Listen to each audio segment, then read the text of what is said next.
Hi, Dad. Where are we going? Check up. Huh.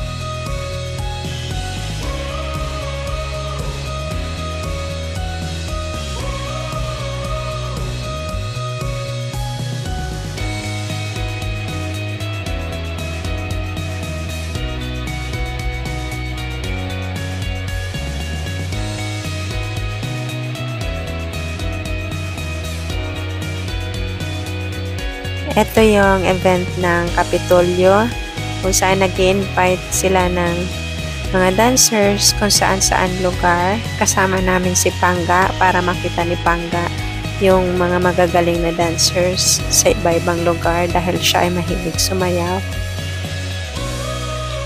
At pinapakita niya dito na kayang-kaya niya pa, in denial stage siya na kaya niyang makipagsabayan dun sa mga katrabaho niya na nagpupuyat sa event na mga ginagawa nila. Siya din gusto niya magbigay ng full support. Nandito siya para sa street moves ng Bantayog Festival. Ito yung mga trope kung saan makikita natin yung best in talent, champion, best in choreograph, mga matatanggap nilang mga awards and mga certificates, tapos yung pera yan.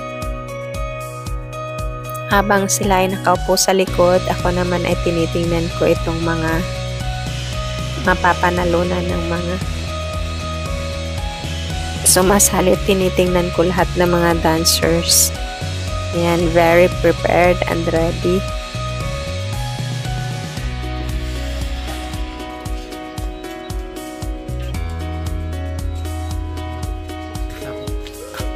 Lan.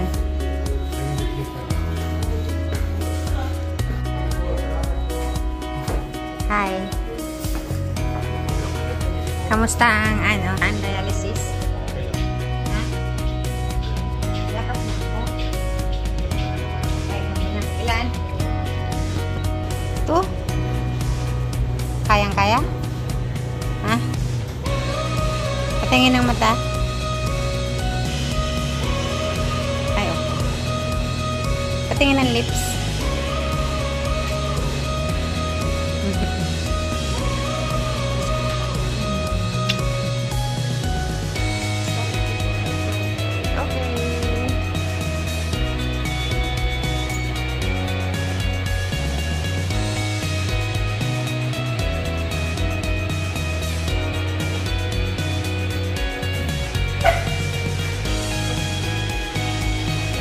Ito yung schedule niya ng dialysis. Saturday, dapat ang Saturday namin ay family bonding namin. Pero kahit nakaschedule siya ng dialysis, tinatry niya pa rin yung best niya na maibigay sa mga anak namin at sa akin. Yung dati na hindi na naging normal sa amin na yung buong Saturday ay nag-enjoy kami. Pumupunta kami sa kahit saan-saan, nag-out of town, nakakain kami sa sasakyan, nagpipiknik. Ngayon, ang pwede na lang gawin namin ay mag-mall kasama ng mga bata. Ito ang routine na bago sa dialysis niya. Every Saturday, kami ay nag-window shopping or nag-banding sa mall kasi yun lang ang pwede niyang gawin. Hindi niya kayang maglakad ng mainit, hindi niya kayang magpapawis, at mas komportable siya dito. Tapos, sinasamahan niya kami lahat sa mga pangangailangan namin. Gusto niya ako laging maayos, maganda. Kaya lagi kami nandito sa may makeup. Nakita niya kasi na wala na yung mga makeup ko, kaya sinamahan niya ako para bumili dito ng makeup. Yan. Kahit sa pagpili ko ng makeup, gusto ko kasama ko siya, tas nakikita niya kung ano yung ilalagay ko sa mukha ko para kung saan siya magiging masaya at magiging komportable sa ayos ko. Kasi gusto niya natural look lang ako. Tinitingnan niya lahat ng mga pinipili ko. Ginapakita ko sa kanya kung alin at kung saan, kasi siya yung ako yung nagsasabi sa kanya, pero siya pa rin yung nagde-decide. Nasaan yung mga Kahit babae? sa mga bata at sa sarili ko, siya pa rin yung nag-decide kung anong mas dapat. Dito. Kasama namin lagi yung dalawang mga malikot na baby namin, kasi yung tatlo, meron na silang sarili nilang lakad pag Saturday. Tapos, sila na lang yung tatlo na pwede namin makasama dahil yung dalawa ay malalaki na. Kahit sa pagpili ng mga bilihin ng mga anak namin, nandyan siya. Kasama siya namin. Gusto niya na nakikita niya yung mga bata na naglilikot, na masaya pag namimili. Tinitingnan niya yung mga pinipili namin. Tapos, hindi naman siya nagre-reklamo sa mga bayaran. Gusto niya lang na pagka nakita niya yung mukha namin na masayang-masaya kami. Yan ay schedule niya ng dialysis. Sa tuwing maglalakad kami, konting lakad, konting pahinga.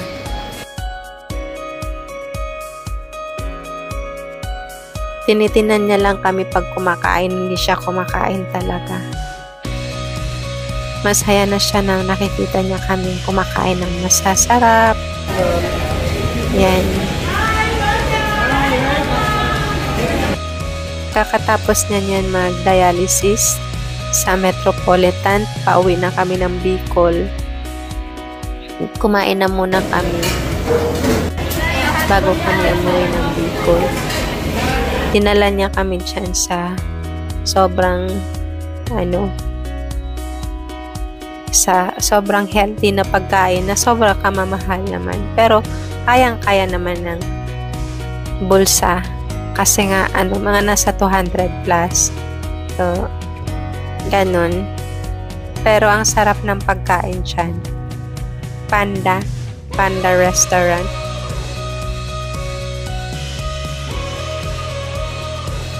Kasama namin dyan si Brian na kumain. Ito yung cellphone ito ng anak namin na si Choi, nasira. Sinamahan namin na magpaayos ng cellphone niya. Tapos yung anak kong ito mahilig kumain. Kahit kakakain pa lang, naghihirit siya sa tatay niya na kumain. Yung kamahalan ko, hindi siya nakakatanggi pagka humirit na yung mga anak niya sa kanya, lalong-lalo na pagkain, dahil siguro gustong-gusto niyang kumain kasi hindi siya makakakain. Kaya ayaw niya na matanggihan yung mga anak niya pag napapakain. Kasi simula na nagda-dialysis siya, hindi na siya nakakakain ng maayos, nakakainom ng tubig ng maayos. Yung tubig niya siguro 3 baso na lang, ganyan. Tapos yung pagkain niya, Skyflex, puro Skyflex, is puro piling-piling pagkain. Hindi na siya kumakain ng kung ano-ano.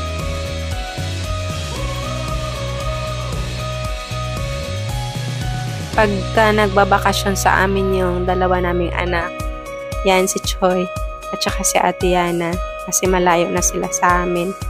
Gusto niya na lagi niyang kasama. Kahit saan siya magpunta, kasama niya pa din. Pagka Pagkatapos niya mag-dialysis, lagi niyan namin kasama na magsusundo si Choi at saka si Risa. Lagi, pag nandyan si Choi, lagi siyang sinasamahan sa dialysis. Tapos lagi ni Risa gusto magpilit na magsundok sa tatay nila.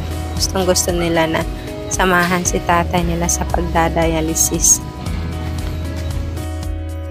Kahit na may schedule siya ng dialysis or galing siya sa trabaho, pag wala siyang gagawin kagaya niyan, gustong-gusto niya bago siya pumunta kung saan siya pupunta, kung makikita niya si Amor hanggat nandyan siya, gustong-gusto niyang ihatid yung bunso namin sa school. Kasi yun lang yung hindi niya nagagawa doon sa apat niyang anak. Lahat yun ay nasusundo at naihahatid niya sa school, kaya pinipilit niya yung best na bibigyan ng time itong bunso namin na maihatid sa school. Bye-bye. Bye. Bye, Amor. Tinatry niya lagi yung best niya. Kahit nahihirapan siya, hindi niya pinapakita dun sa mga anak namin. Tapos lagi siyang masaya. Pagka may pangangailangan sa bahay namin, tinatry niya yung best na i-provide.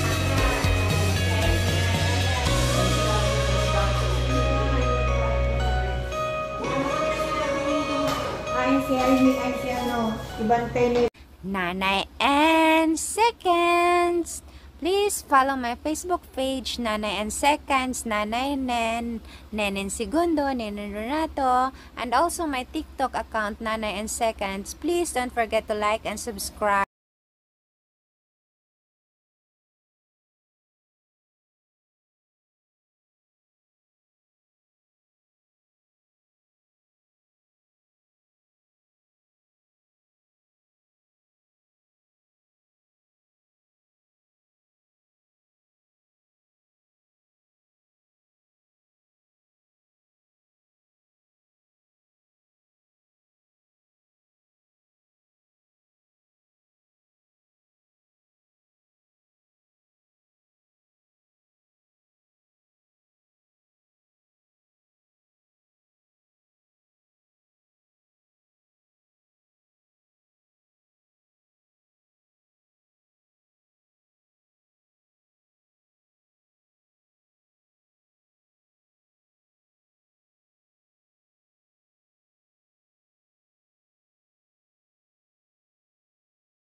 Ang schedule po ng dialysis niya ay 3 times a week. Tuesday, Thursday, and Saturday, 4 p.m. to 9 p.m. po.